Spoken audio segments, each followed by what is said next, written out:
Bueno, ¿están dispuestos a entrarnos un poquito en la historia de Fu?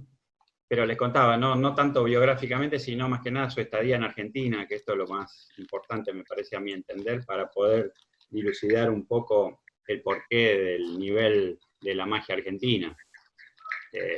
Sin duda, los últimos años, específicamente con el tema del FISM, con los premios. En el FISM nos dimos cuenta del nivel de magia argentina, a pesar de que, bueno, esto ya viene de muchos años. Pero esto es como que nos dio un aval de partir de los 90, vamos a llamarlo así, de cómo se sitúa la magia a través de los premios y a través de las posiciones. Pero bueno, hay toda una camada anterior, que es lo que vamos a dilucidar ahora, que si bien no está en ese aval del premio FISM, pero sí que tiene una gran influencia mágica en el mundo, y es, a mi entender, y creo que la de muchos, la estancia o la gran estadía del genial Fu Manchu acá en Argentina. Para ir más o menos adentrándonos en esto, vamos a ver cómo llega Fu acá, porque bueno, tampoco lo que les contaba, no quiero hacer una biografía de que nació, bueno, si bien lo vamos a situar los años, pero digo, Fu nació en 1904, pero lo más importante para aquellos que veo que son historiadores también de otras áreas, estoy viendo gente del Museo de Cine, Fu venía de una gran familia, de una dinastía de magos, de generación en generación. Creo que esto no pasó ni siquiera en el teatro o en otras artes, tantas generaciones consecutivas, es decir, sin interrupción, 6 con seguridad y una séptima ahí a dilucidar con el primer Bamber, que supuestamente es un nigromante, lo cual también, siendo nigromante, también es una posibilidad de gran similitud con la magia. Entonces, estábamos hablando de 7 generaciones de magos, y Fu el último eslabón, porque su hijo no siguió la dinastía. Y como siempre decimos, creo que se corta ese eslabón en lo máximo, sin ofender a Okito y para mi entender, sin tocar otros genios del Papa Bamber, que sería el abuelo de Fu, pero me parece que con Fu es lo máximo, la última creación de esta famosa dinastía. En realidad Fu Manchu empezó de muy chiquito, por supuesto, porque su papá, Okito, era un gran mago y además reconocido en el ambiente mágico, compañero contemporáneo, vamos a llamar así, de grandes magos americanos. Simplemente con nombrar a Houdini, ya tenemos ahí un gran, no sé, un nombre específico. Buen provecho a la gente que está comiendo.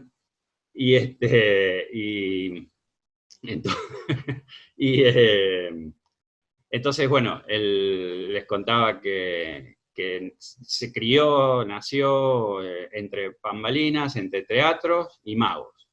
Y realmente con una cultura también, esto es importante, una cultura desde la holandesa, ¿no? De cultura mágica, de la corriente holandesa, de la escuela holandesa, lo cual también es maravilloso. Y bueno, como todo genio, empezó de muy chiquito ya a querer hacerse solo, es decir, no aferrarse tanto del papá, si bien en algún momento quiso ayudarlo, y lo ayudó al viejo, a Okito, en su espectáculo. Quizás una de las grandes enseñanzas del papá fue que tenía que aprender desde abajo, de la técnica, que era como que se mamaba en todo momento. Pero hay una famosa anécdota que dice que cuando quería aprender magia, el viejo Okito lo mandó a limpiar los patos, ¿no? Entonces, bueno, es como que esa fue una de las primeras lecciones que les dio.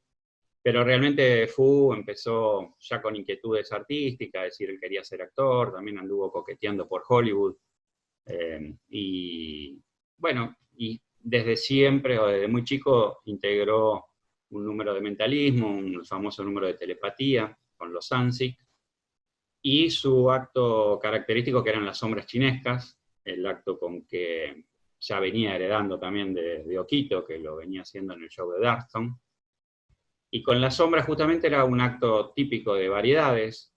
Recordemos que estamos hablando de principios del siglo XX, donde en los años 20 aproximadamente existía el número de varieté, el famoso número de variedades, donde eran actos cortos, a veces entre 8 o 20 minutos también, ¿no? Pero, con las famosas salas de teatro de varieté, hace poco con el Centro Argentino de Coleccionistas e Historiadores de la Magia Argentina, que hacemos un congreso anual y una charla sobre el Teatro Casino, acá en Buenos Aires, que fue cuna de, bueno, no solo de los magos, sino de cuál número de varieté mundial, porque eran todos números internacionales, pasaban acá por Buenos Aires. Así que ese era un ambiental los años 20, Fu con el número de sombras chinescas anduvo viajando casi por todo el mundo. Y justamente la llegada a la Argentina se da en los años 20, a mediados, en el año 26 específicamente, mientras él andaba por Europa, por Rumania, por Yugoslavia, haciendo unas giras, con el acto, como les contaba, de sombras, recibe una invitación de un mago, el gran Raymond, que volvía a hacer una gira por Sudamérica. Recuerden que los magos con grandes espectáculos de una hora y media, solían hacer este tipo de giras, las famosas giras internacionales, ¿sí? Entonces, bueno, él fue convocado, como les contaba, por el gran Raymond, para volver a hacer otra de las giras. Raymond ya había estado por Buenos Aires, acá, y entonces, bueno, lo convocó a mediados del 26, y bueno, como era amigo también de papá, amigo de Fu, amigo de Okito, Fu se mete en, espera que estoy llamando, aguanten un toque que me están mandando los que no se metieron ahí va. Ahí vamos. Y les contaba que Okito era, bueno, compañero de Raymond, entonces lo invita a la gira sudamericana, que comprendía, como todas las giras de estos grandes magos, el gran Nicola, después lo hizo Dante. Todos estos magos empezaban generalmente en Brasil. Brasil era un lugar muy extenso, desde el norte de Brasil, Bahía, Fortaleza, Pernambuco, todos esos lugares ya venían bajando, y generalmente se terminaba en Uruguay y se terminaba en Buenos Aires, ¿no? Lo que le contaba en el famoso Teatro Casino, generalmente, y si no, en grandes espectáculos. Entonces, el gran Raymond además le dice si podía incorporar a su señora. Fu era joven, tenía nada más que 21, 22 años, ya estaba casado, y bueno, el paquete un poco incluía que haga el número de sombras y que la esposa le haga de partener, de bailarina y de partener en uno de los actos también del gran Raymond. Entonces, bueno, lo mete en el paquete y le dice que le estaba faltando un constructor de aparatos. Generalmente los magos de aquel entonces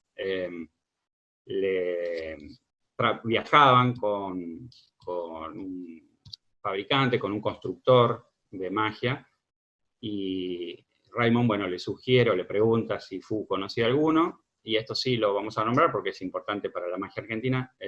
Fu recomienda que en Alemania había un gran constructor, Edmund Sprier. Bueno, lo citan, no le mandaba WhatsApp como ahora, pero le mandaban telegrama, era un poquito más más complicado, pero bueno, la cuestión que telegrama va, telegrama viene, se juntan todos en Lisboa y vienen a hacer la famosa gira sudamericana. A Raymond le había ido muy bien en los años anteriores, había estado en la década del 10 por acá, pero bueno, ahora en el 26 no les fue tan bien, si bien no llegaron directo a Buenos Aires, como le contaba, ya pisando suelo de Brasil, le empezó a ir mal en los teatros, muy mal. Entonces, bueno, querían saber un poco a qué se atribuía de que no iba gente. Y en todos lados donde estaban trabajando Fu, que todavía no tenía ese nombre, sino Saiko, es que había pasado antes que el Gran Raymond, había pasado otro mago, Li Ho Chan, conocido después como el gran competidor de Fu, Chan, y que había hecho estragos, y no, la verdad es que como en las películas de como por arte de magia, como parte de magia, digo, como las películas famosas donde decía que viajaban con un constructor, ¿sí? Bueno, pasaba esto. Entonces, bueno, venían patinando la famosa frase en el teatro, no invocaban las plazas porque todas se le había quemado Chan, y bueno, venían entonces bajando más rápido de lo normal, igualmente estuvieron en Brasil como 6 meses, y bajando es donde llegan primero a Uruguay, siempre pone Fu en el libro de sus memorias, The Illusion Show, que siempre recomendamos a la gente que nos gusta la historia, es una famosa novela, digo, pero con mucho de historia sobre Fu. Primero toca el Teatro Solís en Uruguay, y es el primer país de habla hispana que toca suelo Fu. Entonces, hace una temporadita ahí cortita para después sí desembocar en Buenos Aires, en el teatro justamente de Buenos Aires, en la calle Cangallo, con el espectáculo de Raymond. Cuento un poco todo esto para situarnos por qué después Fu, porque si hubiese estado todo normal, Argentina tendría que haber sido como otro de los países como que ya venían bajando, o sea, como Uruguay, como Brasil. Sin embargo, no fue así. Bueno, esta famosa gira con Raymond, parece que este muchacho Raymond no era muy sociable, que digamos, el mago es bastante complicado en su trato con la gente, con los colegas, con Edmund Springer específicamente, que era el que había recomendado Fu. La realidad es que no les pagaba, lo dejaba semanas adentro, bueno, venían patinando también con las recaudaciones, pero igual el trato era muy descortés, y la realidad es que lo narra Fu en su libro de memorias, hay cosas que son increíbles, de las cosas que le hacía a los mismos artistas. Ya pisando suelo argentino, Fu ve la ciudad de Buenos Aires como un lugar soñado, la famosa lo define como la ciudad más cosmopolita que vio, lo más parecido a Francia, estamos hablando de 1926, además con un auge económico muy importante. Buenos Aires, Argentina en su momento, en esos años, era una futura potencia mundial. Bueno, así estamos. Pero así quedamos, pero digo, se veía toda la riqueza que nunca llegó. Pero bueno, con todas las influencias, hay que ver que estamos justo en la época de inmigraciones, pero narra como que realmente es el lugar soñado para quedarse, a pesar de que él, por ser inglés, justamente, no hablaba español. Hacía 15 días que habían estado en Uruguay, su primer contacto de habla hispana, pero le encantó Buenos Aires, y además es en Buenos Aires donde se queda, por varias cosas. Se queda porque no aguantaba más esta relación con Raymond, con el show del Gran Raymond, realmente no se lo aguantaba más.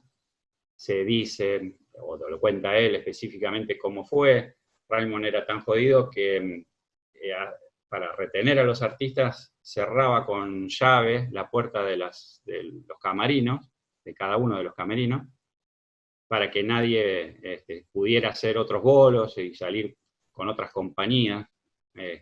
Entonces como que lo tenía atados a todos, ¿no? A todo el personal. Bueno, Fu se cansa de esto y una noche, con la ayuda de Edmund Sprigg, que era el ingeniero ahí en lo que es la infraestructura de aparatos y tal, logran entrar al teatro con otro asistente que también le tenía bronca a Raymond, y se afanan, en realidad se llevan las cosas de ellos, ¿no?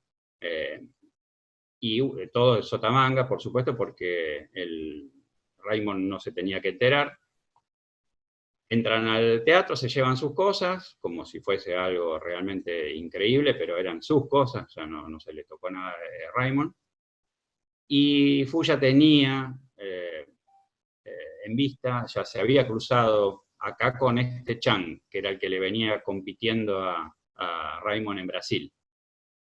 Y se hacen amigotes.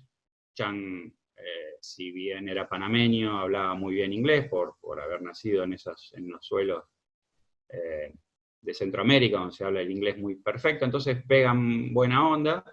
Fu lo va a ver a Chang recién en Buenos Aires, acá recién es la primera vez que lo ve, y se da cuenta además que Chang había sido asistente de Raymond también en la gira anterior, en la gira de los años 8, 10, por Buenos Aires, y también le había pasado lo mismo, era un tipo jodido, entonces también se abrió en su momento y se hizo su propio espectáculo. Ahí Fu es importante que como lo vea a Chang trabajar, y ahí se da cuenta también de que si bien no era un mago extremadamente técnico, porque sus amigos, bueno, la gente muy, muy, muy ligada a él, bueno, seguía con sus amistades.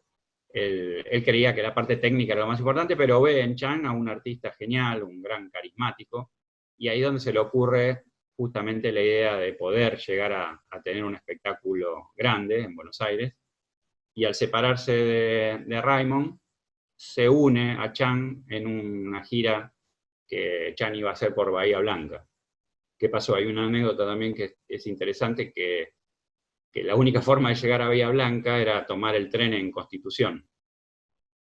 Sí, entonces sabía que el único tren que iba a salir al día siguiente se lo iba a tomar Fu para encontrarse con Chang, y ahí es donde le iba a caer Raymond, que fue así, o sea, le cayó, mandó con sus asistentes, anda a saber en qué términos, que le aparecieron en Constitución, para que Fu Manchu no pudiera irse y que vuelva a través a su espectáculo. Pero ya tenemos la astucia de un gran artista, de un gran conocedor, que con solo 21 años, 20 y pico de años, hizo la gran escape, no a los Houdini, pero se tomó el tren en Temperley, o sea, se fue viajando hasta Temperley, que era la primera parada del rápido que iba a Bahía Blanca, y entonces con su señora, porque Elmore Spring se rajó para otro lado, pero Elmore Spring creo que se rajó para Rosario, y Fu en Temperley se sube al tren, que después sí lo desemboca en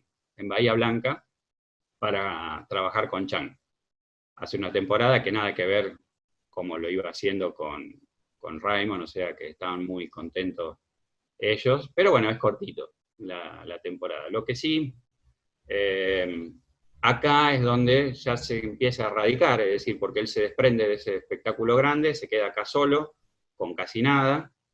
Hay un par de datos que nosotros teníamos y que con el Centro de Historiadores fuimos corroborando, porque ya ahí nomás, con Chang estuvo poquitos días, y ya en marzo, él vino en diciembre del 26 con Raymond, en enero del 27 ya se raja de Raymond, se va para esto de Chang, pero ya en marzo lo tenemos con dato preciso en el Teatro Casino, haciendo su acto de sombras, y otro numerito más que fue desarrollando, porque de magia no tenía tanto, a pesar de que miren después lo que logró. En ese momento tenía cosas relativamente chicas, hacía los aros chinos, la bolsa de huevo, la carta en la banana, cosas realmente chicas para lo que es el gran espectáculo de Fu y de ver a su papá que había hecho ilusiones y tal. Pero bueno, entonces estando acá, trabaja en el Teatro Casino. Ya en marzo del 27, o sea, a los 2 meses de estancia en Argentina, se le abre este gran reducto de sala de varieté.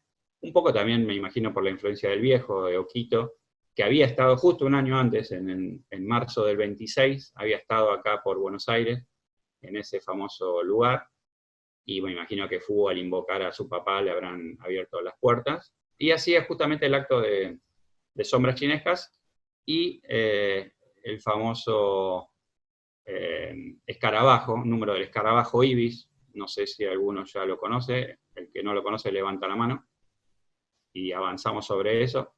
Ah, bueno, son varios.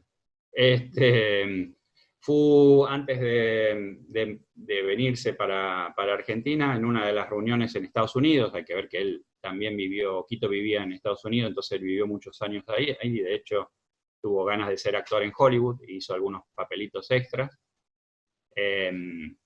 y tenía un tío, un hermano de Oquito, y le encomendó una fabricación, pues entre los dos salió la fabricación de un juego que había hecho Maskelyne, que era un juego que se hacía con una mosca, creo, originalmente, y a Fu se le ocurrió el hecho de que sea un escarabajo, por el famoso escarabajo de oro, lo de Edgar Allan Poe y tal.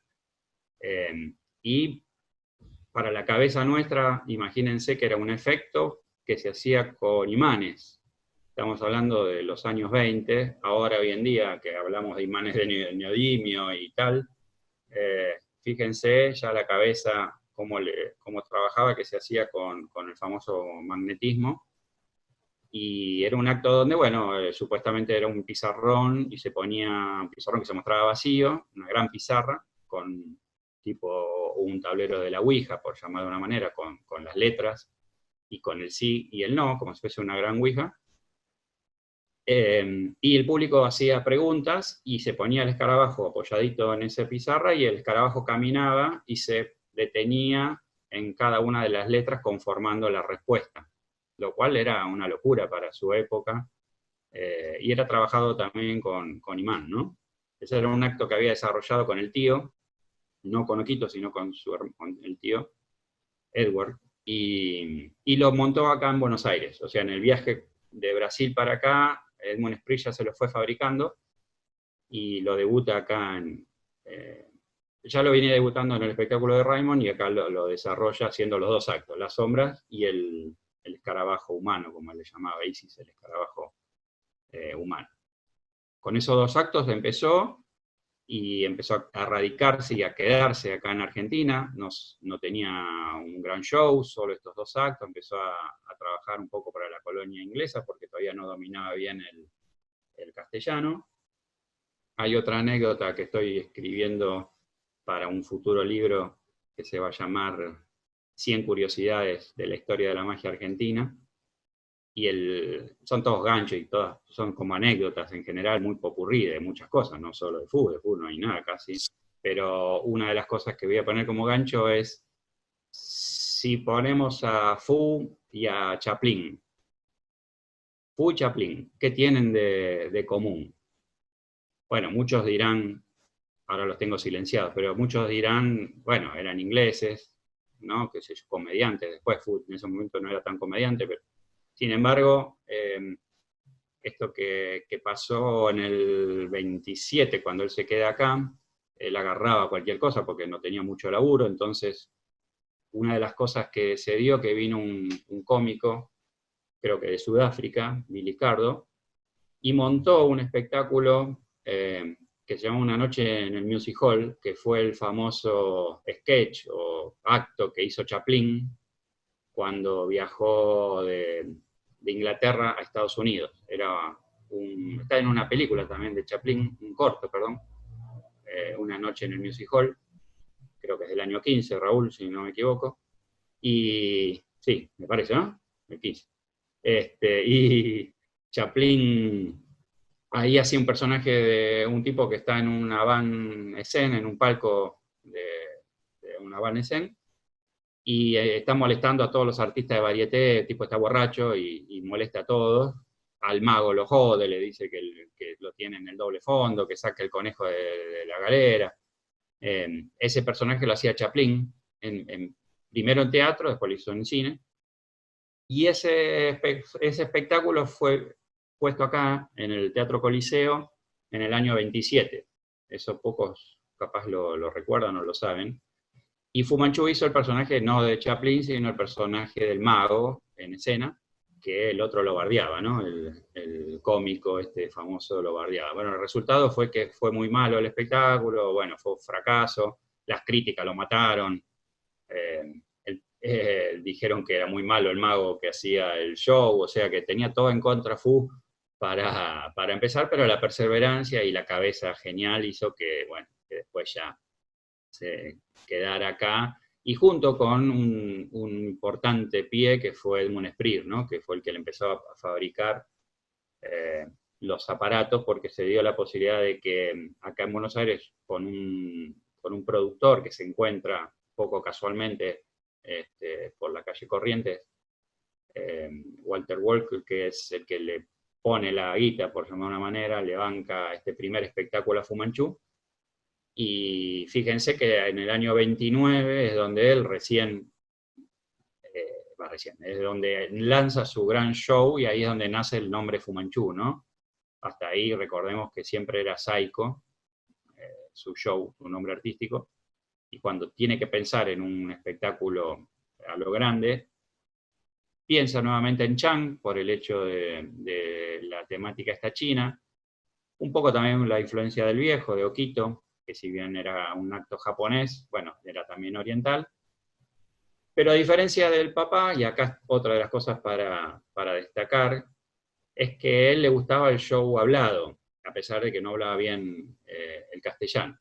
Okito tenía un acto mudo, como la mayoría de los magos en aquel entonces, mudo me refiero con música de fondo.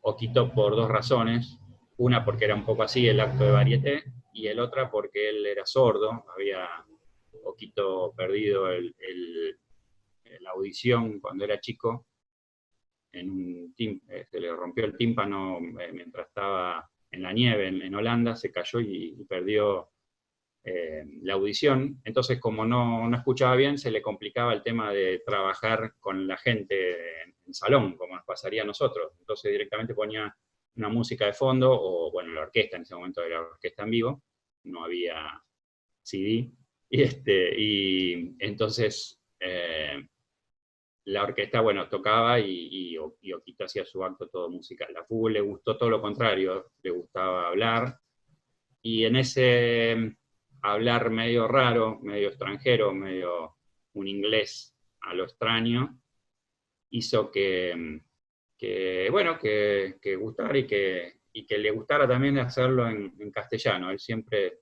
prefirió, y de hecho si lo vemos en toda su carrera, se nucleó y recorrió países de habla hispana. Ya dejó de hacer las giras por Europa, solo tocó después España, que fue donde otro suceso, por ahí veo también gente donde fue otro gran suceso y otra gran influencia en la magia de escena, pero de España, ¿no? En sus dos grandes viajes en el año 33 y en el año 56, más o menos, que es cuando fueron las dos veces, los dos grandes momentos de Fu en España. Pero volviendo para acá, monta este gran espectáculo, y acá empieza a codearse o a relacionarse con los pocos magos que había acá. Realmente Argentina en esos años no tenía muchos magos autóctonos, no había una camada de magos como si después se formó ya más para la década del 40, 50. En los años 20 todavía no existía un gran caudal de magos autóctonos, y mucho menos con grandes aparatos o con grandes espectáculos. Fu sus primeros amigotes, es gente también de su colectividad, me refiero a una colectividad inglesa, con nombrar a Leslie Bryan, que era como el que escribía las notas para The Think, de las notas de Sudamérica. Leslie Bryan fue un gran amigo de Fu, eran todos ingleses, bueno, Kenneth Murray, Frank Cleaver, eran todos gente que estaban en Buenos Aires, algunos como el caso de Leslie Bryan, por el Banco de Londres, una sucursal acá en Argentina, o también la influencia de, recuerden que en esas épocas los ingleses estaban imponiendo, colocando los famosos ferrocarriles. Entonces, bueno, la industria del ferrocarril también tenía mucha gente de Inglaterra, y entre ellos, bueno, algunos amigos de Fu Manchu. Pero me parece que acá empieza a influenciar en algunos amigos, antes de llegar a la década del 50, que ahí vamos a detenernos un poquito más, con toda la camada de Fantasio, y después vamos a llegar bien a todos ellos. Me parece que una de las cabezas primeras que se hace amigo Fu es con Colombi, con Carlos Sacho Colombi, que para todos aquellos que nos gusta la historia de los juegos, de los efectos de magia, Colombi fue sin duda, un gran pionero.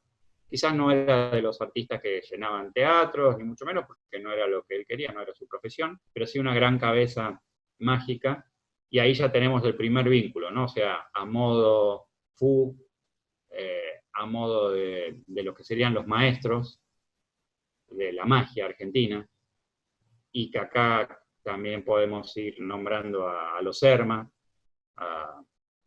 del Círculo Mágico, porque Fu se empieza a codear un poquito con la gente del Círculo Mágico, sin participar tanto, porque él estaba en gira, generalmente tocaba Buenos Aires cada tanto, pero también es importante esto, ¿no? Que cuando Fu Manchu está viajando por el mundo, en el año 37, después les tiro así rápido para los que no sé, que no aburrirlos tampoco, después cuéntenme si lo estoy aburriendo, duérmanse así, yo me doy cuenta si se cayó alguno porque se durmió, pero en realidad los grandes números fueron 29 de Argentina, ahí Eloy, ponete los escarbadientes, como la Pantera Rosa, era Buenos Aires, algo un poco de todo lo que es Uruguay, Brasil, 30 y pico España, México, ¿sí? Ahí ya en el 34, 36, ya en México, y en el 37 tiene la oportunidad de llegar a Estados Unidos. Ahí marca un poco, me parece, otro punto importante. En Estados Unidos se podría haber estancado ahí, se podría haber quedado en Estados Unidos, y sin embargo, él ya tuvo algunos problemas con el nombre, no podía llamarse Fu Manchu por la famosa novela de Zach Romer. Entonces ya empieza un poco el despelote en Estados Unidos, pero él quiere seguir haciendo el show no en inglés, sino lo hace para la colonia americana, la colonia argentina, o bueno, latina, esa es la palabra, la colonia latina en Nueva York. Pero ahí es donde vuelve a entablar diálogo, trato con la gran escuela de Nueva York, ¿no? De magia me refiero. Y con este famoso grupo de los 11, por aquel entonces, después Kung Fu fueron el grupo de los 12, pero el grupo de los 11, que ya empezaban en estos años, estamos hablando de la década del 30, a visualizar o a ver que se venía el close-up, ¿no? La famosa magia de cerca. Este grupo, ya con nombrar solo a Dai Vernon, para aquellos que nos gusta la magia, a Carlyle, a Sam Horowitz, bueno, todas cabezas, Al Baker, todos gente, cabeza Charlie Miller, bueno, toda gente maravillosa, que hicieron de Nightlife Chic, el tema de las monedas, Cardini, el famoso acto de escena. Bueno, todo este grupo que se reunía en Nueva York, imagínense que le abre la puerta a Fu, ¿no? Y me imagino que ese sería un grupo muy cerrado, no entraría cualquiera, por algo lo habrán dejado entrar a Fu Manchu, porque ya tenía una cabeza, ya viéndolo actuar, ya se lo veía como una persona con ciertas condiciones. Hay una anécdota que es muy linda, que siempre la cuento. Nosotros tuvimos la suerte de que Slaidini también estuviera ligado a la magia argentina. Primero, porque de chico vivió Slaidini acá en Buenos Aires, a pesar de que era italiano. Y después cuando la EMA, la Entidad Mágica Argentina, en otras grandes quijoteadas, porque estamos hablando de épocas donde no es como ahora que se manda por WhatsApp y mandamos el pasaje online. Bueno, ahora el pasaje no vamos a tener por un tiempito, pero digo, pero entonces la quijoteada de la EMA en el 81 de traerlo a Tony Asladini acá a Buenos Aires, estoy viendo a Héctor, que fue uno de los que también estuvo ahí en esas quijoteadas. Se cuenta que Sladini era bastante ácido en sus respuestas, a pesar de que era un tipo muy, muy jovial y todo. Y siempre, por ejemplo, hay una anécdota que le preguntaban a Sladini, dice, ¿y Sladini qué opina de Vernon? Ah, bueno, Vernon es una cabeza genial, es fuera de serie, crea todo el tiempo efectos de... Pero artísticamente, en escena no muestra lo mismo que escribe. Bueno, y sí, ¿qué opina de Carlyle? No, Carlyle, otro genio, ¿no? La verdad que Carlyle, pero bueno, los días que está un poco, Carlyle le gustaba el chupín de ahí, se le caen las cosas, qué sé yo. O sea, siempre había un pero, entonces se le pregunta, pero escúcheme, Ladini, ¿hay alguna posibilidad de que me nombre un mago, pero que no tenga peros? Y Sladini dijo, sí, el único mago sin peros es Fu Manchu. Y creo que esa es la mejor definición de lo que sería artísticamente verlo a fútbol. Los que tuvieron la suerte, yo no hay ya momentos y minutos y horas y horas y horas de haber compartido con el negro Sergio tantos boliches, ahí estoy viendo al Esnebur y tantas horas de haber laburado juntos con tantos amigos como los que veo acá, pero con el negro que me nombraba y me contaba el espectáculo de fútbol, que me lo sé de memoria sin haberlo visto por un problema generacional, me decía eso, ¿no? La gran simpatía, eh, ese mismetismo para atraer, y un gran artista, ¿no? Y esencialmente con algo que incursionó él, que es el tema del humor también, le agregó el humor, que en los magos de aquel entonces estaba más el tema del misticismo, del misterio, por llamarlo de una manera, y Fu le agrega el gran paso de comedia, reflejado indudablemente en el Bazar de Magia, pero lo vemos en un montón de actos donde el humor es muy, muy importante, ¿no? El humor y el guión también, porque no es un mago haciendo un truco atrás de otro, sino cada cuadro era justamente guionado con su escenografía, es como si fuesen unas mini películas de 10 minutos o de lo que sean. Cada acto de magia era realmente un cuadro. Entonces, tener un acto, un show de 13 cuadros, a veces muchos más, porque eran 10 cuadros en la primer parte. Yo acá estoy viendo algunos programas, y los programas miren, agarramos uno cualquiera, del año 38. Uno cualquiera del año 38, hecho acá en el Teatro Comedia, acá en Buenos Aires. El año 38, Fu, con solo 9 años de haber empezado con su espectáculo, acá miren, la primera parte, 14 cuadros. La segunda parte, 8 cuadros. Fíjense, y cada uno de ellos desarrollando, no son un simple truco, sino que son con cambio de escenografía, con bailarinas. En el año 38, anunciando un robot, un viaje a la luna, que después lo vimos en la década del 60, o sea, más allá de Julio Verne, bueno, que era un gran consumidor también de estos novelas de ciencia ficción, él la llevaba a escena a través de la magia. En este cuadro, por ejemplo, del robot, que era una cosa futurista, muy incomprendida para la época, pero imagínense la genialidad de este tipo, ¿no? cada tanto agarro estos programas y me los devoro porque le encuentro cosas increíbles. La verdad es que he hecho esto en los años 30, ahora hoy en día es como todo más fácil, pero bueno, para hacerlo un poquito más, ¿alguien tiene alguna pregunta ahora? Levante la mano y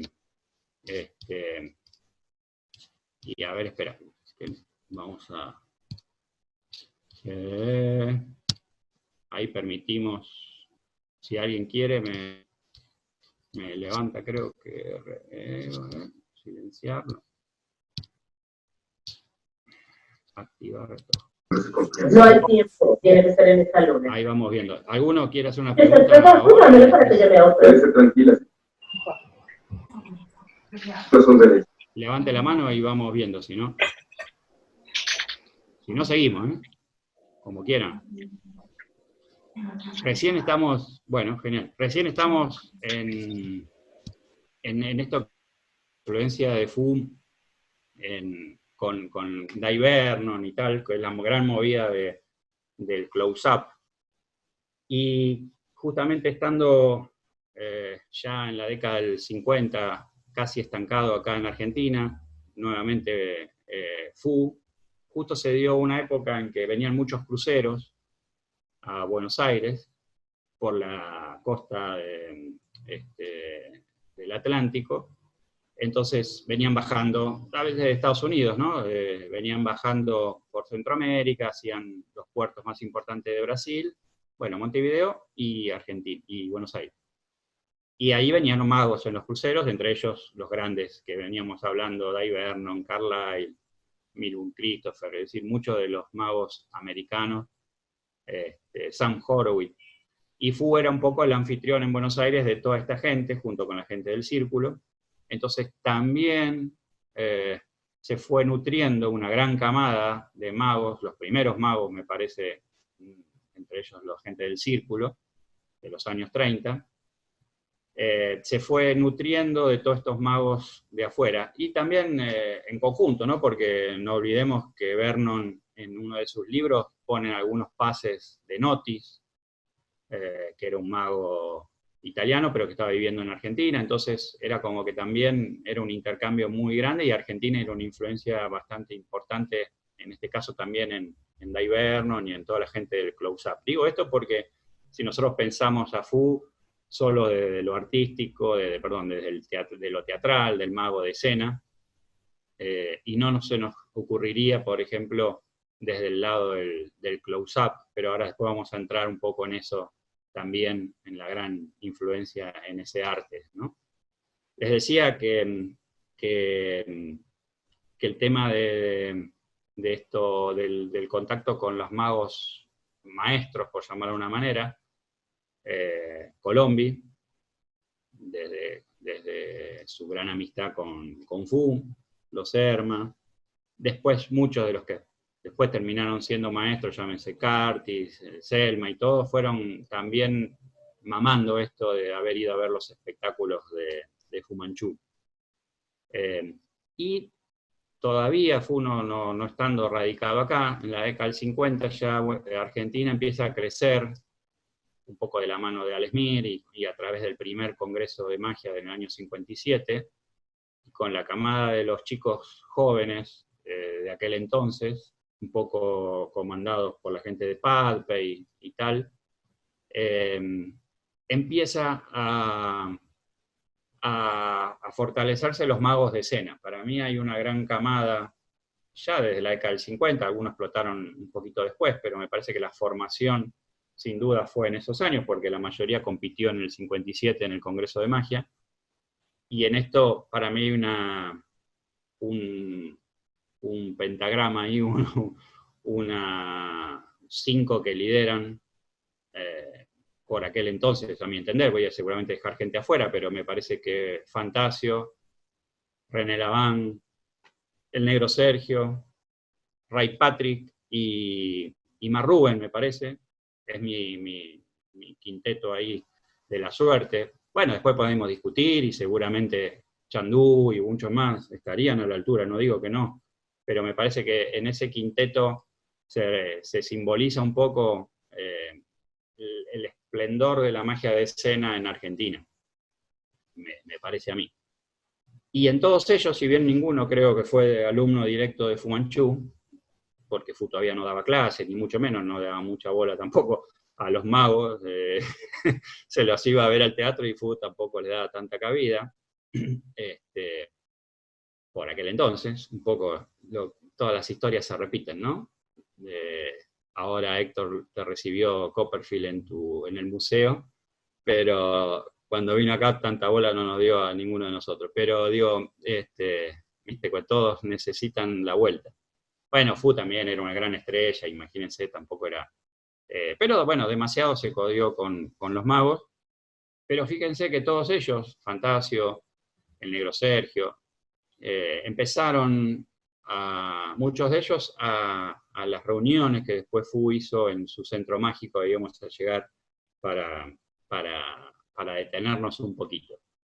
Fu Manchu después ha viajado por todo el mundo, después de haber estado acá en Buenos Aires. Él, bueno, también podemos hablar algo social, porque imagínense que estamos hablando de los años 20 con las secuelas de la Primera Guerra, justo Fu también lo enganchan la Segunda Guerra Mundial a pleno, en los años 39, 40 y pico se tienen que quedar en México, toda la Segunda Guerra Mundial, y después de terminar es donde vuelve un poco a viajar, vuelve a Argentina en el año 47 con su gran show Locuras 1947 en el Teatro Avenida y en el Teatro Nacional.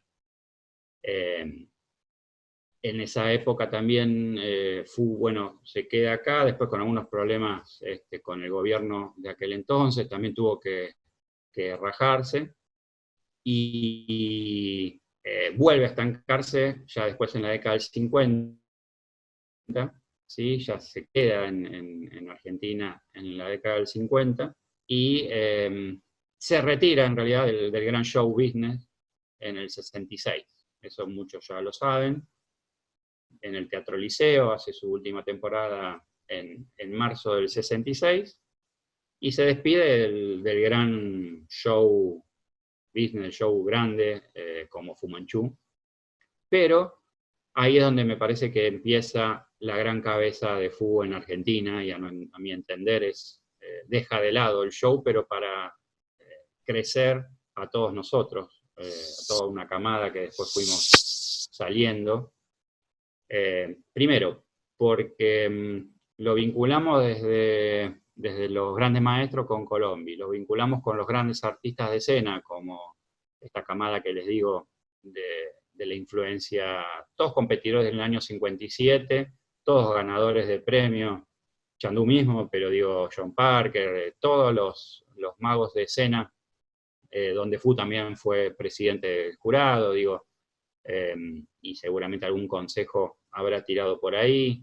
Entonces se empieza a mamar, por alguna manera, esta influencia de Fu. Hay un cambio importante, que es, me parece también, en otro, y ahí ya entrando un poco en el close-up, es en la gran influencia sobre el gran artista del close-up argentino, que es René Laván, o mundial, ya ni es argentino, ¿no? Para mí el único artista de close-up en el mundo es René Laván, y es una opinión muy personal, por supuesto, a pesar de que hay genios, maravillosos genios del close-up, pero me parece que artista como René no hubo. Creo también por la formación de escena, después llevada a la mesa, que es distinto a lo que se está viendo hoy en día. Hay muchos formadores de gente del close-up que se nace así. Yo creo que ahí está también la influencia de los magos de escena, como fue René, que tenía un acto de escenario, de manipulación, y después bajó a la horizontalidad, al close-up. Hoy se trabaja desde la horizontalidad, desde entrada, y se pierde todo lo artístico. Es una opinión muy... por eso a mí me gusta la cartomagia y todo de lo vertical, todo aquello que está en comunicación, el artista en escena. Fu también hacía cartomagia, pero los hace viajeros, juegos de escena donde hablamos esto de la verticalidad, ¿no? Y es precisamente en uno de los viajes que Fu Manchu le hace, que René Laván hace de su Tandil famoso viajando para Buenos Aires, donde Fu lo sugiere y le dice, ¿por qué no empezás a hacer close-up? Que es lo que se viene. Lo que se viene de qué? Lo que se viene, porque ya empieza la televisión, estamos hablando de justo a fines de los 50, donde la tele había un solo canal, Canal 7, pero ya se vislumbraba y pasó eso, que después empezaron justo en el 60 los otros canales, Canal 9 y Canal 13, y empieza la competencia, porque es la televisión. Fu se anticipó como buen genio a todo esto, y en el año 57, eso también es muy loco, Fu hace lo que sería la primera sesión de close-up en Argentina. No sé en el mundo, ¿no? En el mundo no sería muy loco, pero digo, en Argentina sí. Yo tengo millones, miles de programas para mostrar, pero no sé, tendríamos que estar otro día más. Sin embargo, les quiero mostrar esto. Y esto, no sé si lo llegan a ver ahí, dice, esto puede ser chino, pero, y habla y muestra acá como unos símbolos chinos, pero al abrir esta tarjeta se ve que en este lado dice Fu Manchu. Y es el famoso Pagoda Club Fu Manchu, que es el bar, el restaurante, que era un salón de té, la Pagoda, en Diagonal Norte, bueno, en ese Roque Sáenz Peña, al 600, y esto es del año 57, y dice, para que usted cene, baile y se divierta con las manos de Fu Manchu en su mesa, con las manos de Fu Manchu en su mesa. Fu venía de grandes espectáculos, y sin embargo, en este lugar exclusivo, Fu te hacía close-up en las mesas.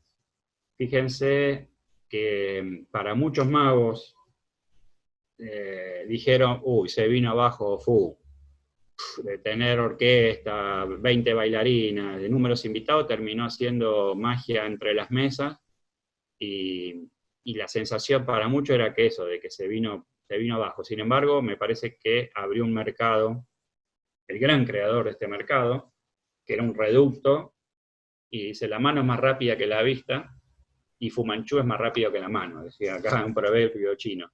Fu Manchu Club, o sea que encima le daba título a ese espacio.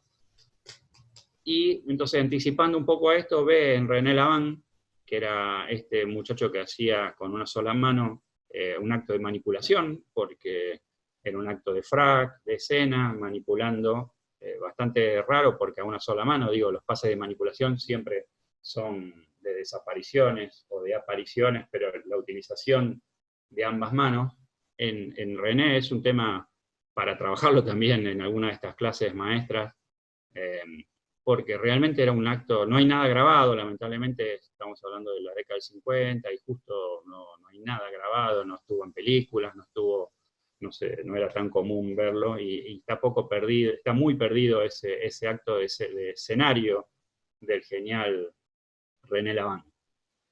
Y le dice Fu que hay un número y un acto, no un número, sino un efecto, de Vernon, que publicaba recientemente en el libro Star of Magic, que muchos lo tenemos, en finales de los 50, y hay un efecto que se llama cortando por los haces, cutting days, que es el famoso los haces del manco, como después lo jerarquizó René Laván, pero que Fu se lo pasa a René diciendo, justo es para vos, porque tenés una sola mano, el acto justamente es un juego de cartomagia a una sola mano, y es precisamente ese acto, es el primero que hace Laván, bajándolo al close-up, y es el que muestra en el show del Sullivan, en el famoso show del Sullivan en el año 63, cuando viaja a Estados Unidos a hacer este acto. Si bien era un acto de close-up, él lo hacía ya de parado, o sea, hay una reminiscencia del mago de escena.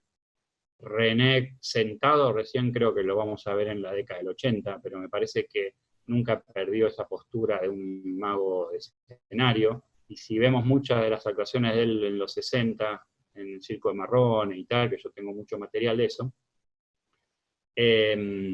Y lo vamos a ver de pie y casi como un acto de escenario, con una postura como para cargar, y bueno, es muy lindo, digo, conceptualmente verlo desde este lado.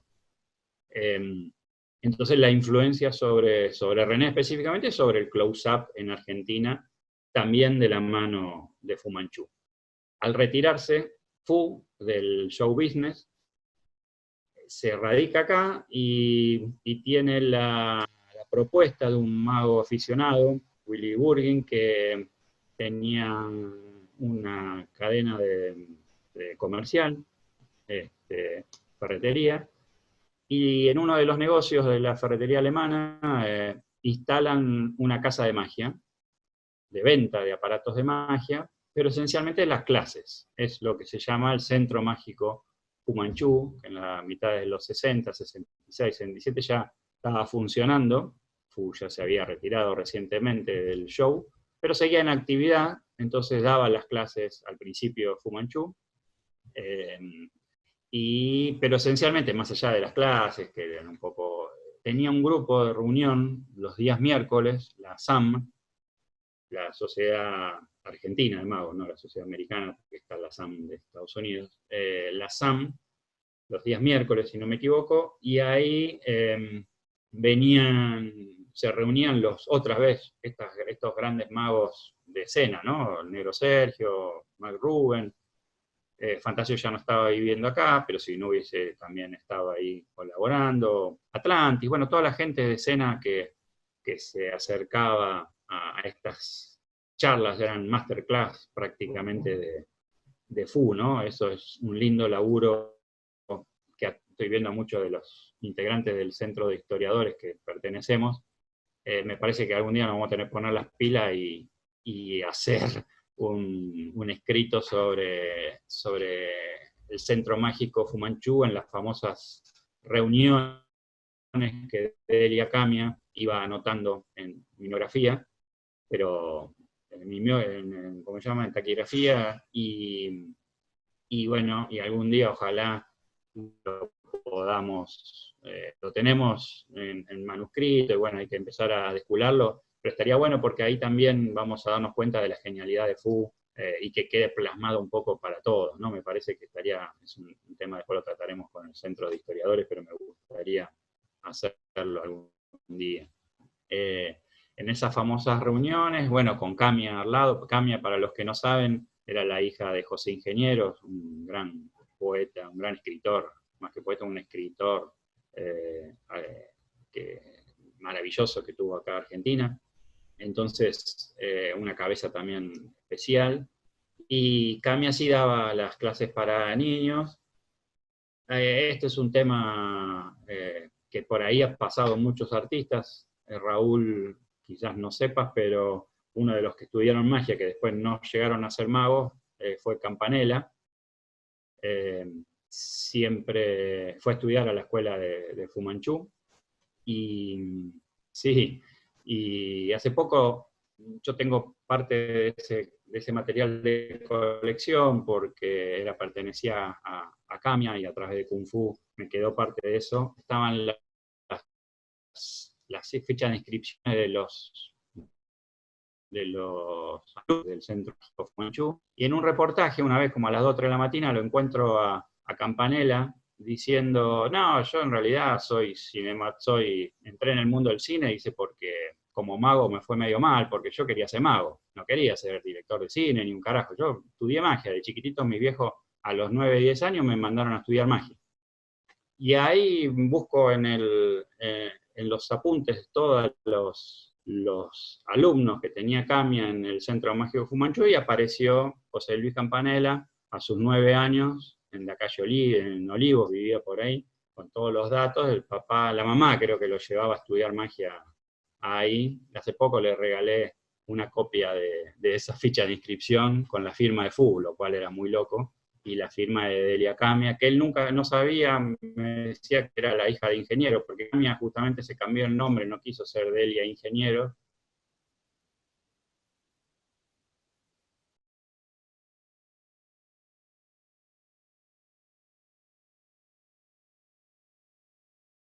supo de que era la hija de Slavi. En esa, perdón que lo joda, pero como veo gente del cine también, quería meterme por ahí.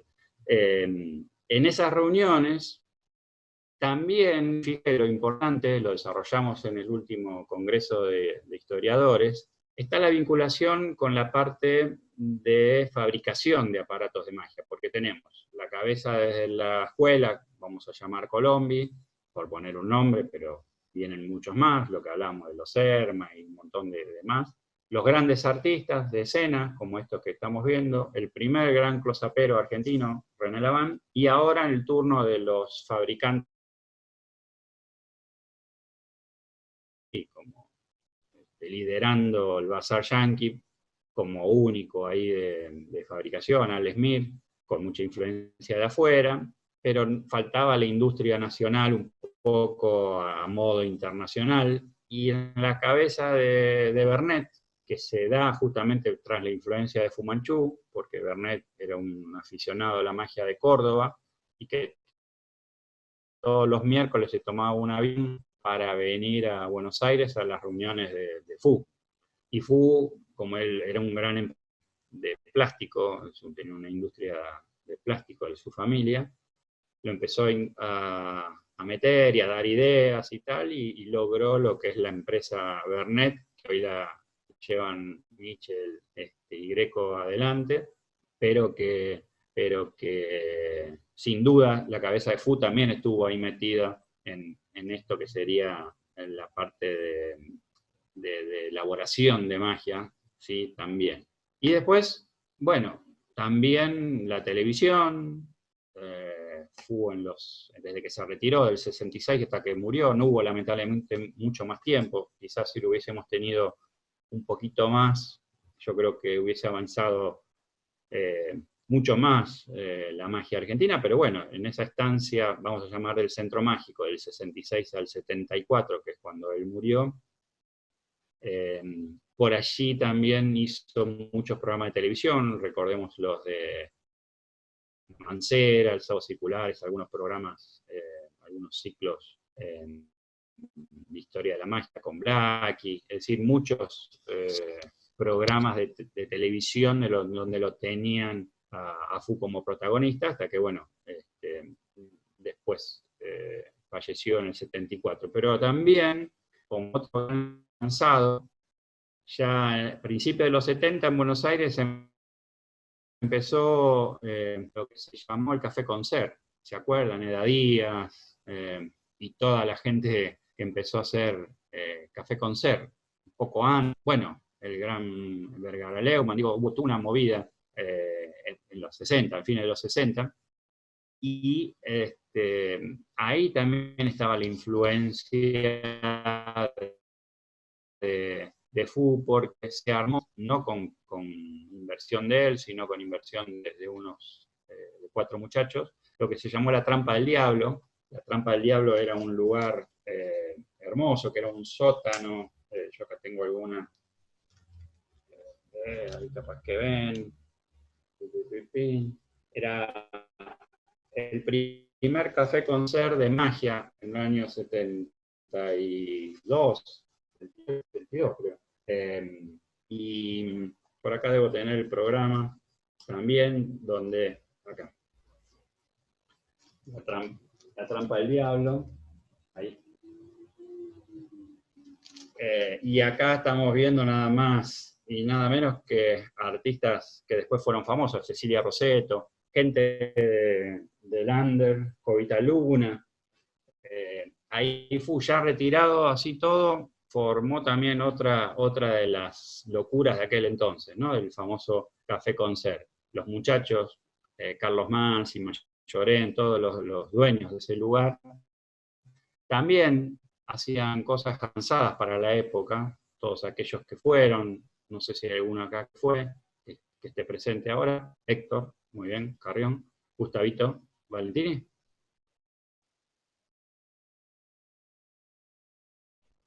Muy bien. La Trampa del Diablo se hacía un close-up en la recepción, abajo, porque era una gran, como fábrica, eso, no sé, un lugar en la calle Corrientes. se hacía un close-up, que también era avanzado para la época, hecha por los muchachos, eso también colaboraba el negro Sergio, y está arriba en el espectáculo, un espectáculo muy loco, mucho humor para lo que era la década del 70, tipo Café Concert, con orquesta en vivo.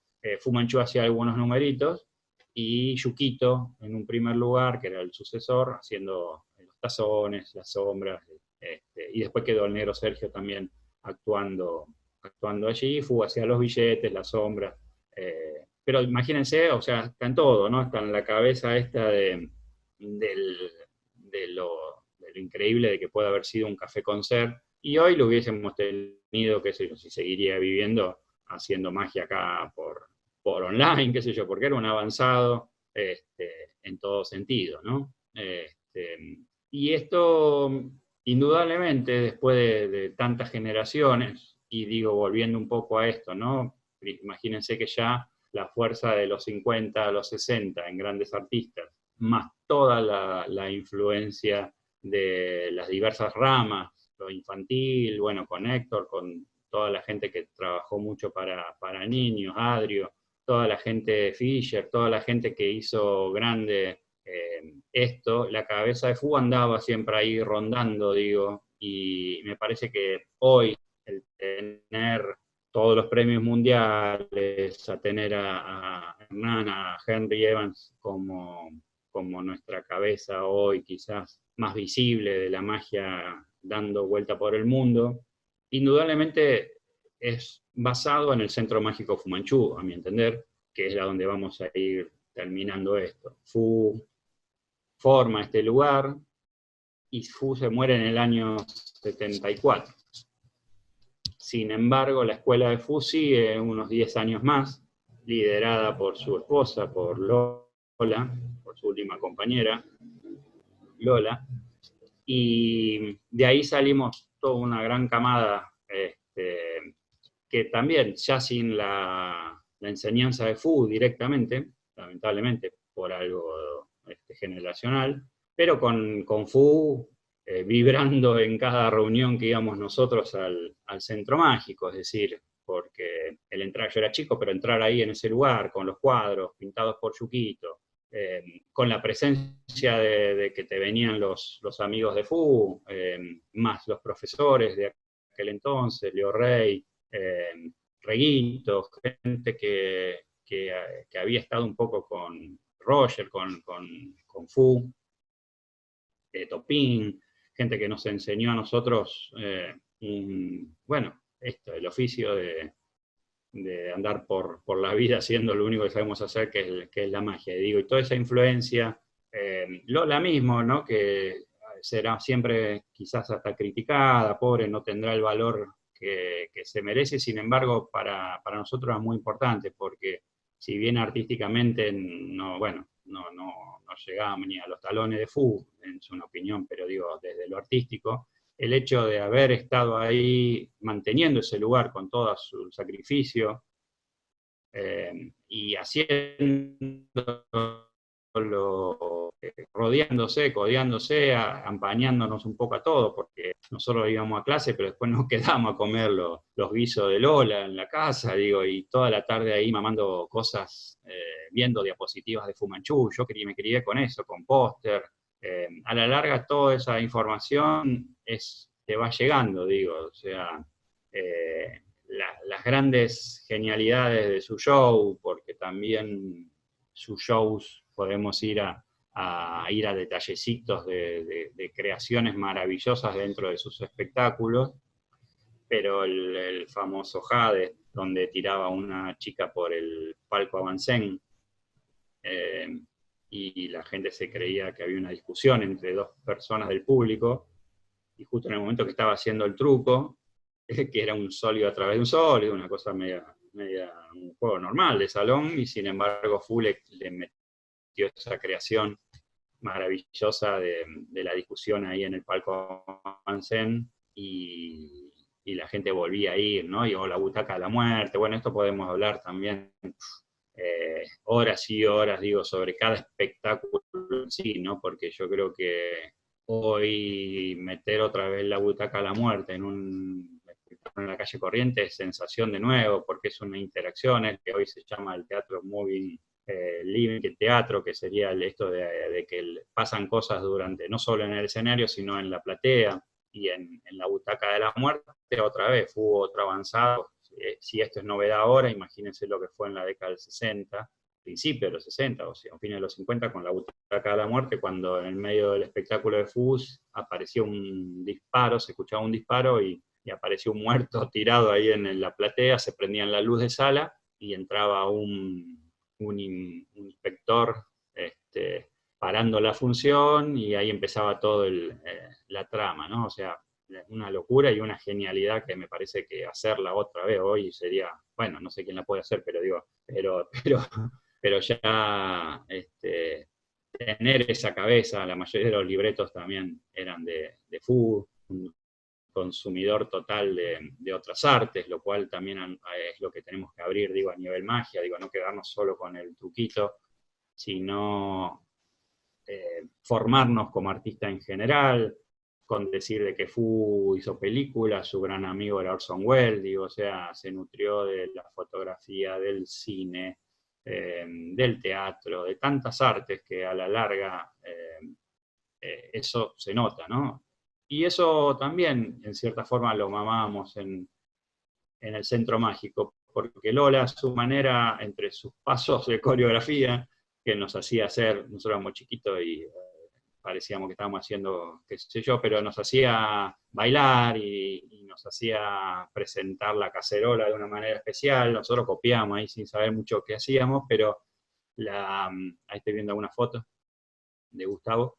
Espera que tengo silenciado todo, después vamos a hablar. Y digo, eso otra vez, o sea, otra vez la valorización de Lola, digo, a su manera, que a nosotros nos hizo a toda una camada, y en eso otra vez volvemos a nombrar, digo, no me quiero meter porque yo no soy nadie, pero me refiero Franquito, Rey Franca, Merpin, Dava, Aries, Riva, millones y millones de compañeros, de amigos que hemos salido de ahí, de Lola, de tantos años, y miles, ¿no? O sea, miles, no sé si miles, pero cientos de artistas que después, bueno, fuimos haciendo de esto nuestra profesión.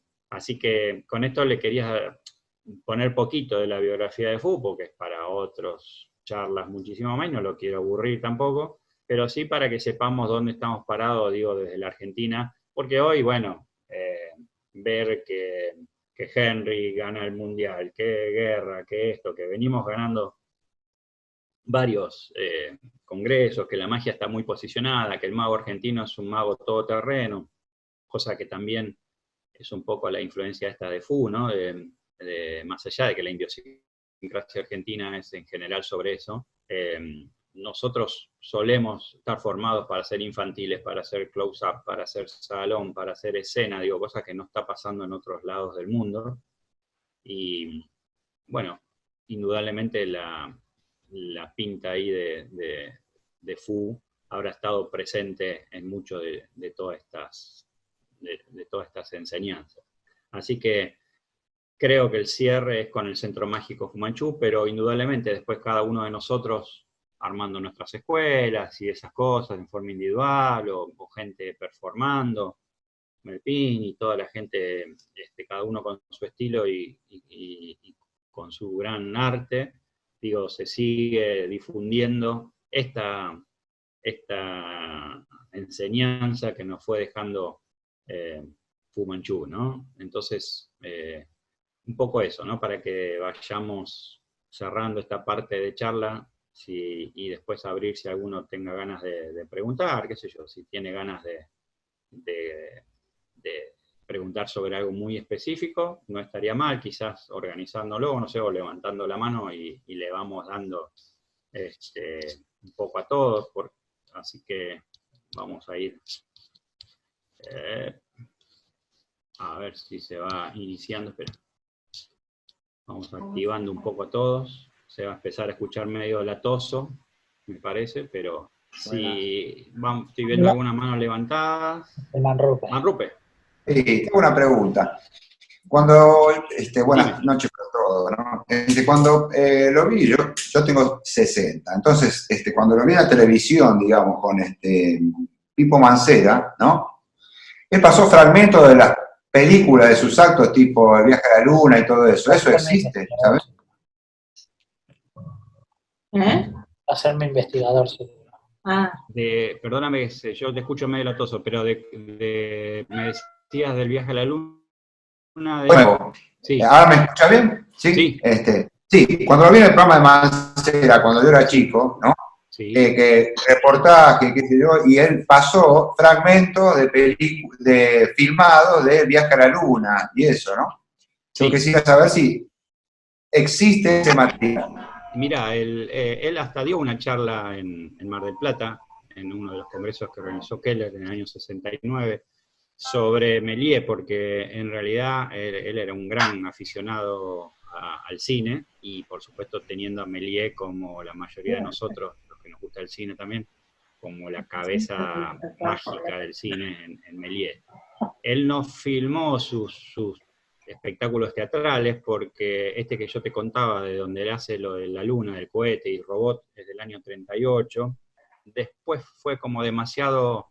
Ese espectáculo específicamente fue demasiado moderno y como poco entendido para el público, porque lo veían como un acto de ciencia ficción, entonces comercialmente no tuvo tanto éxito, sí, después pegó con otras cosas, entonces lo fue dejando un poco de lado ese viaje a la luna, con similitud, lo más simil a lo que hacía Méliès, ¿no? En las películas.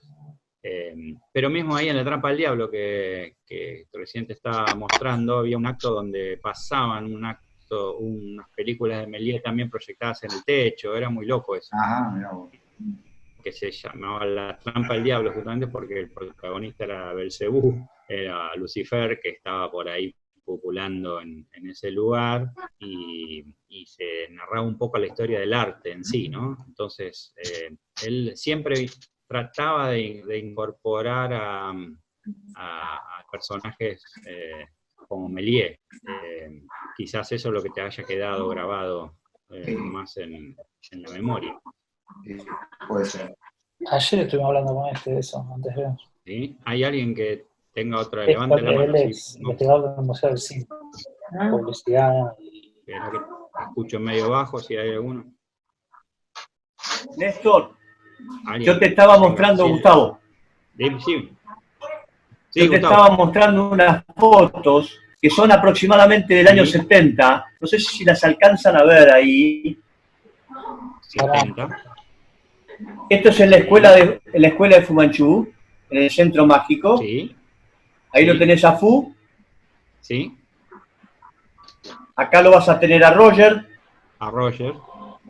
Claro. Después acá se alcanza a ver el telón de fondo, no sé si ves el telón del escenario ahí. Sí. Si no me... Claro, el teatrito abajo en el subsuelo. Sí. Y tengo otra más por acá. Ahí es una mesa de close-up y que estaba adelante. Sí.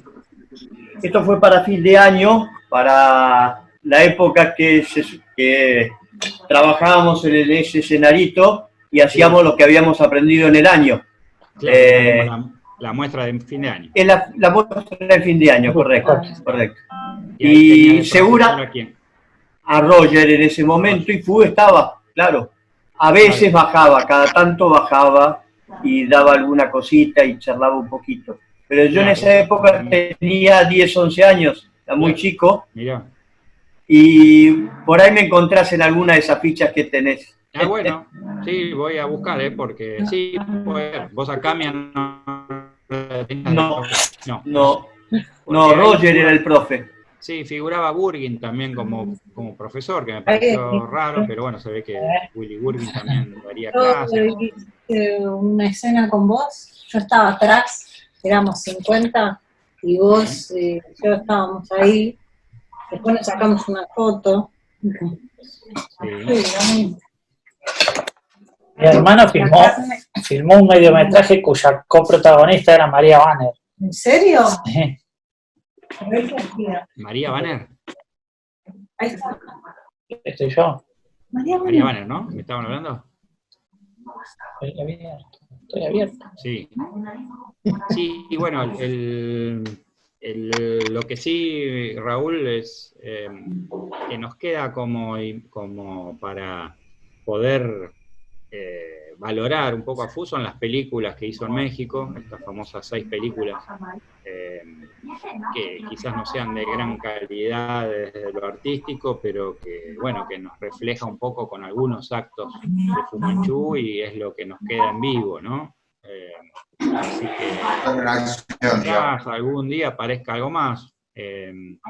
Para los que no lo conocen, Raúl está en el Museo del Cine, es un amigo de ahí. Te digo algo. Sí. El hermano de Camia, ¿no? Yo me entero recién que Delia Ingenieros, ¿no? Esta historia me entero recién.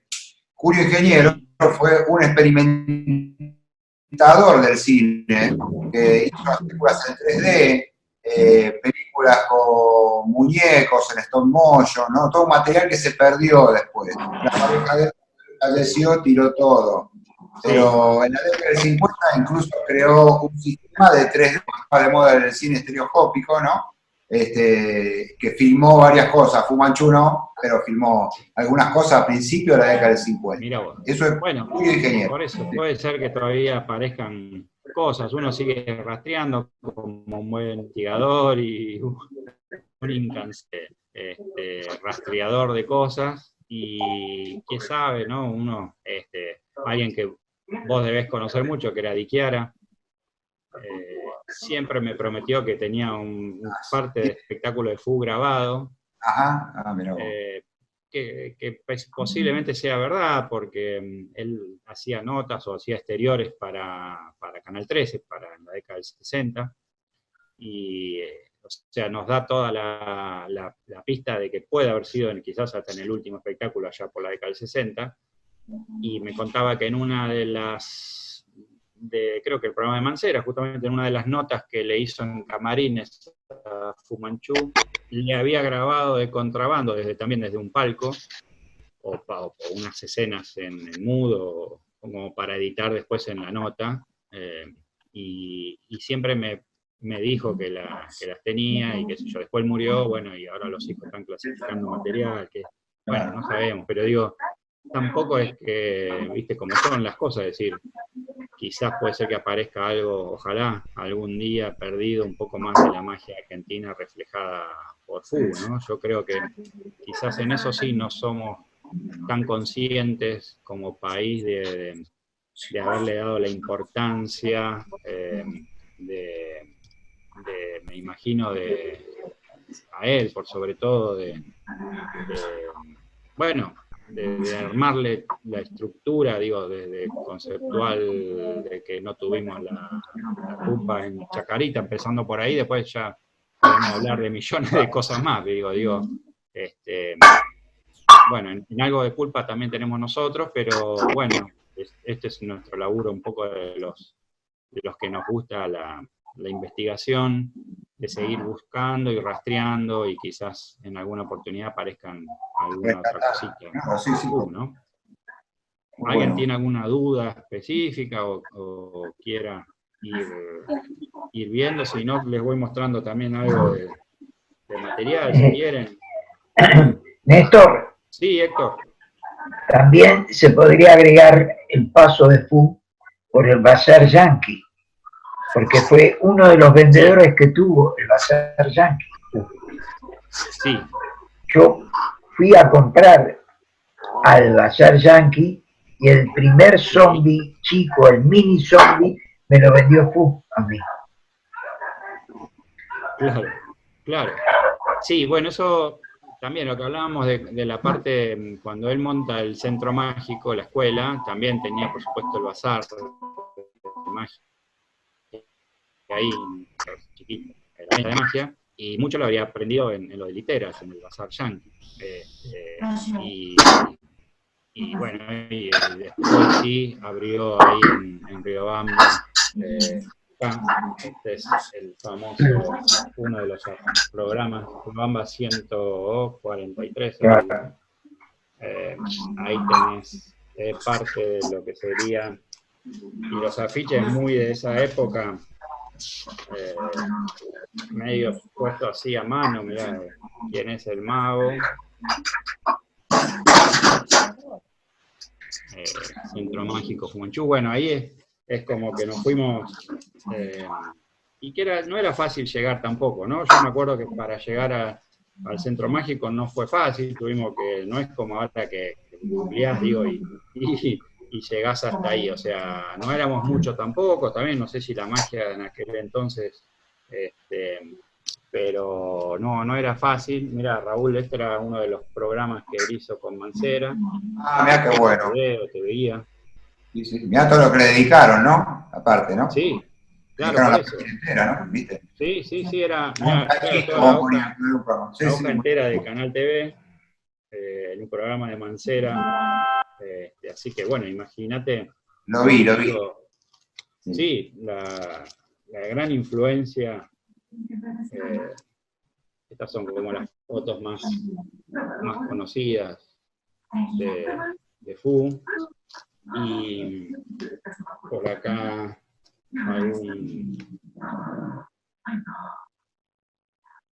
algún autógrafo. Bueno, hay mucho después de notas de diario. Esto, terminar es incansable ir clasificando todo ese material que generalmente es de Argentina. A mí lo que más me interesa es la parte argentina.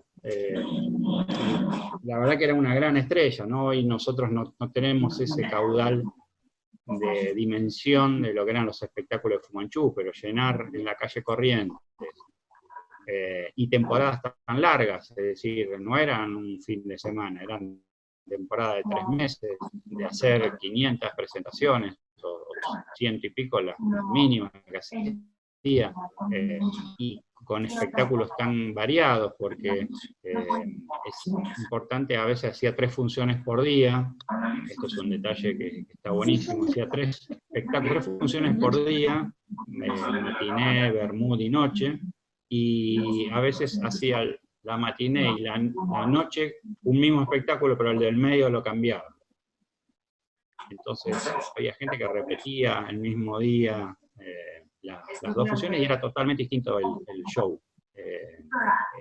A veces, lo vamos a ver, decía Carcajadas Diabólicas una, Alegría del Infierno la otra, y entonces anunciaba a las 19, a las 21, a las 23, y eran espectáculos distintos, porque además tenían muchos cambios de escenografía, vestuario, bueno, ni hablemos, y siempre con atracciones, ¿no? También era otra de las cosas que fue aprendiendo un poco de Chang, el tener también siempre atracciones internacionales, en su gran mayoría de acróbatas, de excéntricos musicales. Y después ya creo también es importante, en la década del 40, la incorporación de un cómico a su show, ¿no? Entonces, un cómico de renombre, siempre, como en el caso de Micalet, como el más conocido, pero después cuando iba a Centroamérica tenía tener también cómicos de por allá muy interesantes, muy famosos, digo, Tortín, que para los que nos gusta el doblaje, hacía doblajes de muchas de las series de nuestras épocas, también trabajó con Fu, digo, y así, un montón de cómicos y de gente que iba trabajando para su gran espectáculo. ¿Alguien tiene alguna más? Levanten la mano, que yo creo que algunos los veo. De algunos estoy sin visión, que no sé si lo pusieron ustedes o tienen que silenciar o... Hay uno que se escucha en la televisión, pues que lo silencie, por favor. Se ve que a la casa está escuchando la tele o viendo la tele y se escucha.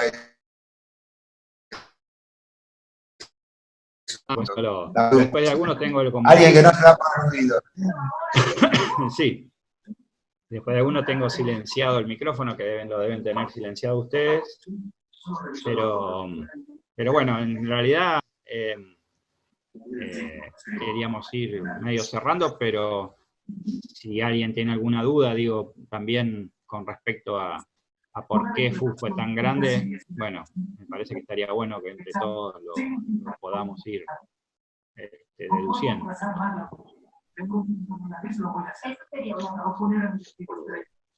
¿Alguien quiere hablar? ¿O calle para siempre? Bueno,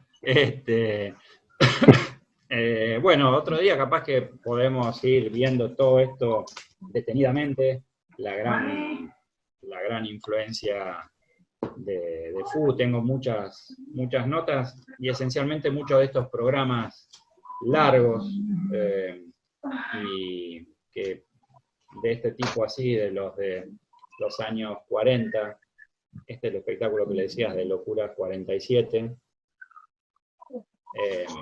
en esto donde se llegó a más de 200 representaciones, me parece que simboliza un poco la dimensión de lo que era FU. Digo, hoy quizás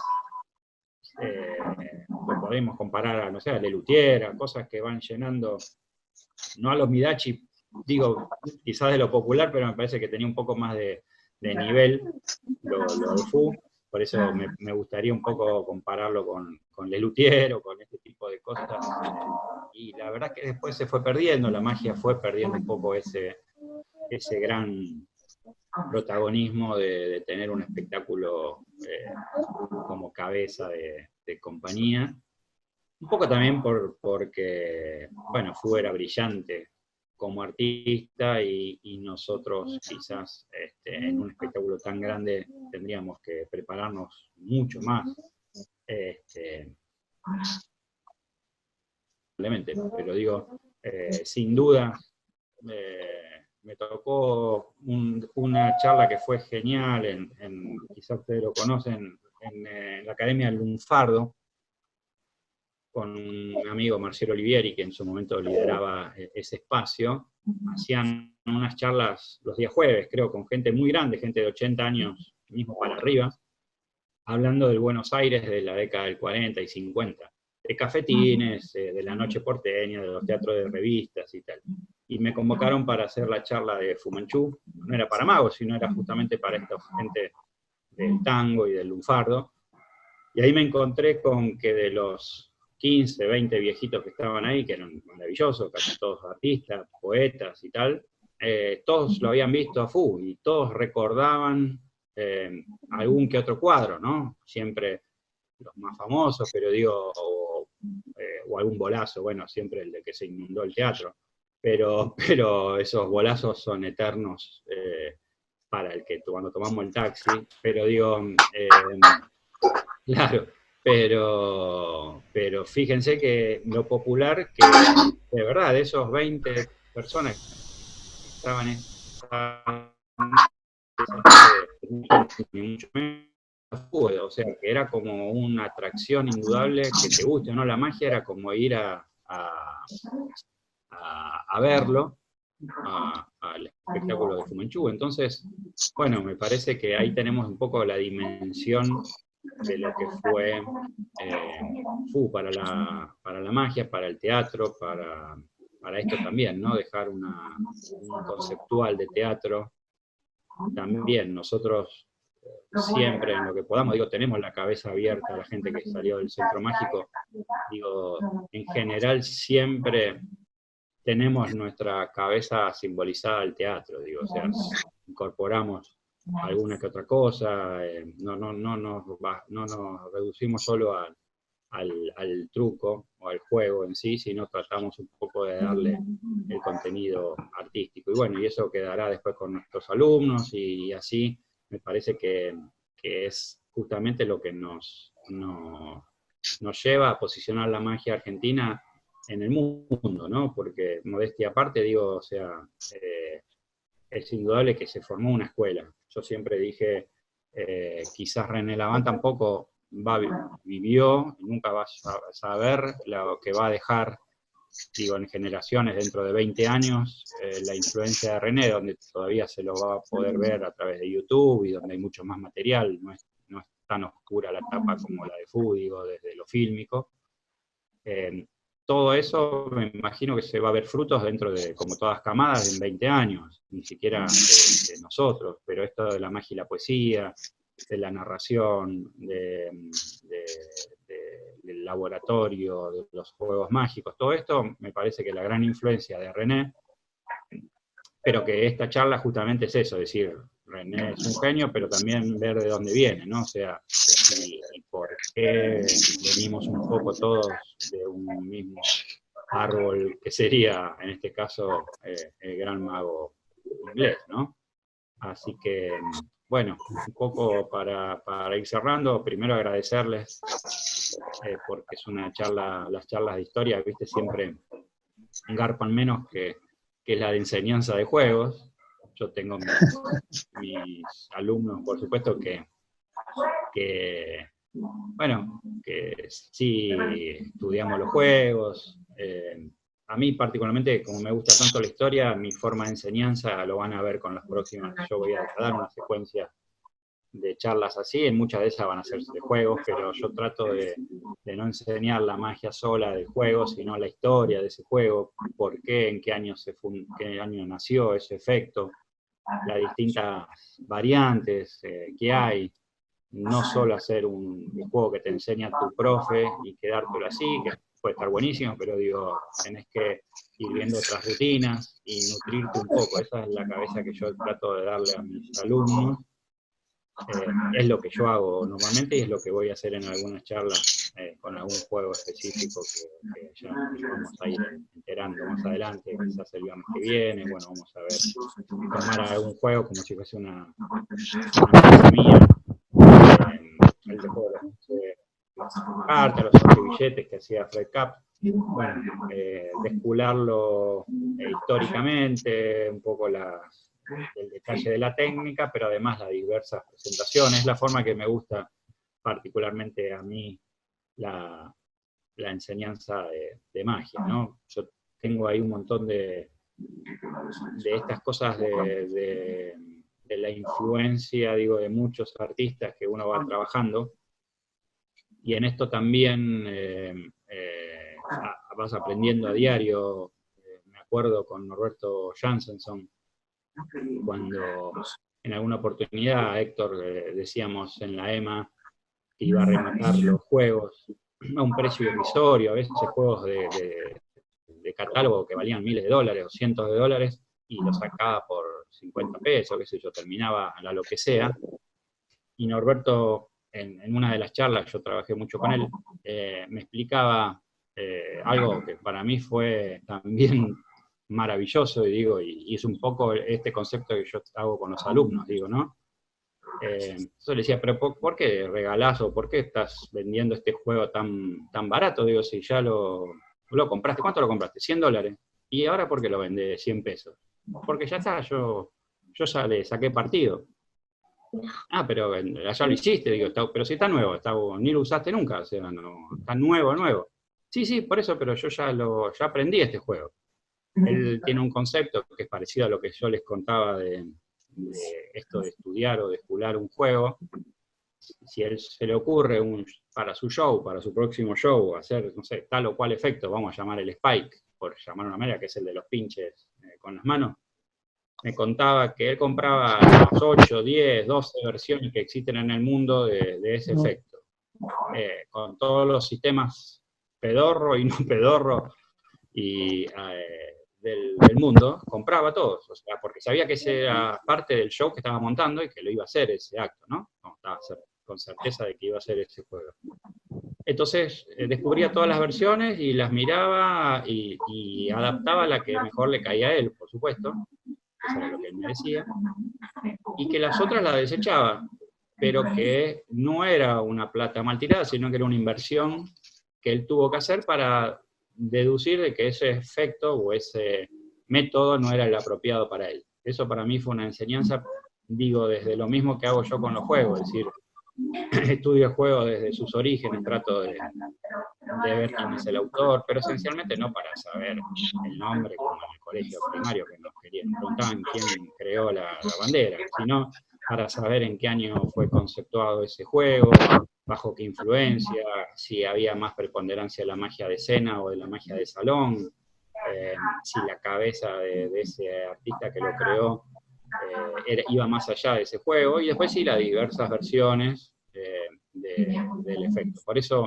digo, todo esto capaz que también esta forma de enseñanza es un poco lo que nos fue dejando Fu, digo, porque supuestamente esas famosas reuniones de la SAM de los días miércoles eran estos temarios a profundidad sobre cosas, y entonces digo, son todas informaciones, son todas nutrientes que nos van incorporando, digo, y siempre pongo el mismo ejemplo del negro Sergio en mi caso, digo que él sí lo trató a Fu muy de cerca, y en tantos, gracias a la vida que me dio la oportunidad con Alex Nebur, que lo veo por ahí, y a Sergio de hacer tantos shows, tantas horas y horas en boliches y en este aprendizaje de la vida, de transitar escenario, de patear y consumir zapatos en el escenario juntos, te va narrando cosas que le decía Fu Manchu, frases y tal, y entonces esas cosas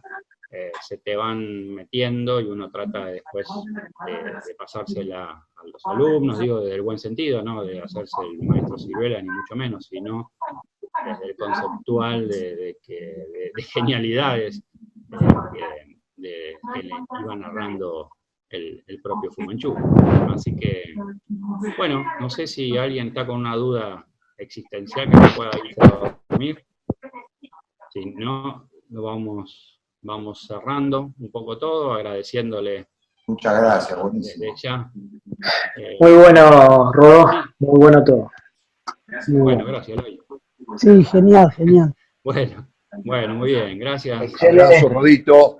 Bueno, padrino. Aplausos. Oh, Muy bueno, Rodó. Saludos a todos, Alex, Héctor, Ángelo, saludos. Gracias. Héctor, Saludos, saludos a todos. Sí, Rodó, te querido. comento algo. Sí, Perdón, Angelito. perdón, Alex. Rodó, Sí. te comento algo. Sí, El 80% de lo que yo hago de magia es gracias a vos. a mí. Bueno, gracias. Gracias, ¿no? Vos sabés no que sé, cuando tenías, que eras pendejo, hacíamos fiesta juntos. Por eso te digo, sí. el 80% Bueno. de lo que hago y lo que aprendí es gracias a vos. Bueno, gracias. Es otra de las charlas que un día vamos a Mirá que instalar por tengo este lado, que es uno que años de laburo. hablo de la perpetuidad del artista, ¿no? O sea, ¿se acuerdan del famoso libro Esto es magia de Moliné? Hablaba de una gran pirámide, ¿no? Del truco, del truquito que decía René Laván, la ilusión, y él le ponía como la palabra de arriba, el misterio. Bueno, yo le cambio eso, bueno, no quiero ofender tampoco a genial artista, pero digo, le cambio eso misterio, que ya casi como estamos en una época en que eso no se lo fuma nadie, por la palabra emoción, bueno, que ya habló Juan sobre eso mucho, pero la perpetuidad, que me parece que es la idea de esto de todos los artistas, es decir, lograr quedar. Entonces, digo, pasarán años y nos seguiremos acordando de todos nuestros amigos que se nos están yendo, pero de a todos nos fueron dejando algo, y esa es la famosa perpetuidad, ¿no? O sea, no pasar por esta vida como si nada. Nosotros somos, la magia tiene una gran confraternidad. La verdad es que a todos ahora me gustaría darles un abrazo como lo hacemos en los congresos y tal, y esta es una nueva forma con este mal que nos está llevando en el mundo, pero no saben la emoción ahora de que ustedes aplaudan, es tal cual. Yo, gracias a Dios, trabajé siempre de esto y tuve la suerte de tener y estar en muchos escenarios y que te aplaudan miles de personas, pero estar ahora con ustedes y estas 20, 30 personas que están acá, este aplauso en estas épocas, ¿no? Me refiero, es tan valioso como, digo, hacer un show, y es tan necesario como hacer un show hoy en día, que no lo podemos hacer, ese contacto que tenemos frustrado con la gente, bueno, esta será una forma de reinventarse y bueno, y lograr que sigamos en esto y que, bueno, que cuando tengamos la oportunidad nos volvamos a abrazar en algún congreso de magia o por ahí. Así que, Muy bien, Rodó. bueno, muchas gracias a todos. Muy bien, Rodó. Perfecto. Que haya otra, Nos que vemos. haya otra, que haya otra. Muy bueno. Sí, después vamos a programar otra. Capaz que el viernes que viene hacemos alguna de juegos y tal. Y si quieren Buenísimo. alguna de historia, vayan promocionando. Yo di la del Teatro Casino para los historiadores, pero si quieren la repetimos por acá. Eso después lo vamos viendo, no hay ningún problema. Abrazo grande. ¿Vale? Chao, Un Rodito. abrazo. Un abrazo a todos. Gracias. Un Hago abrazo para abrazo, todos. muchachos. Abrazo. Chao, chao. Saludos a todos. Chao, abrazo. Chao, chao. Chao, chao. Chao, Rodó.